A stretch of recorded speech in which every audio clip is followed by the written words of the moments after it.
Hello' Brian, কি খবৰ আপোনালোকৰ ভাল বেয়া মাজত মই আজি মোৰ অন্য এটা ভিডিঅ'লৈ স্বাগতম জনাইছোঁ। ৰাতিপুৱা মৰ্ণিং ভিডিঅ'টো আৰম্ভ কৰিছোঁ। মই আৰু কলিজা যাবলৈ ওলাইছোঁ বাহঁতৰ ঘৰত। তাৰ পৰা আৰু এঠাইলৈ যাম। এয়া আহি পালোঁ বাহঁতৰ ঘৰ।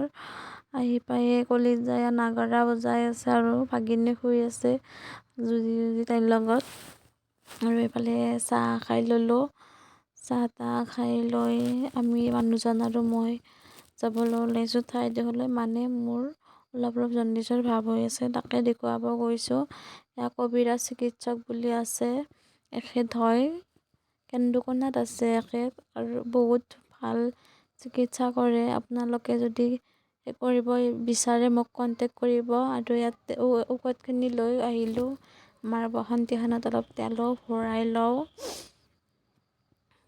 তাৰপিছত অলপমান কম্বলো চালোঁ, দামবোৰ বহুত কৈছে সেইবাবে লোৱা নহ'ল। আৰু ৰাতিপুৱা একো খাই যোৱা নাছিলোঁ, সেইকাৰণে ৰুটি খালোঁ।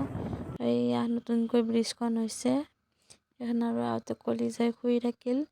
বাইদেৱে এইফালে মোৰ কণী চাই আছে আৰু ভাগিন নাগাৰা বজাই আছে কলিজাৰ লগত খেলি।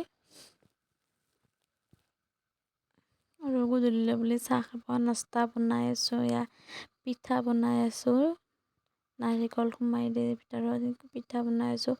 ভাগিনে এনেই অলপ হেল্প কৰি দি আছে। আৰু এতিয়া ঘৰলৈ যাবলৈ ওলালোঁ। কলিজা শুলেই, গধূলি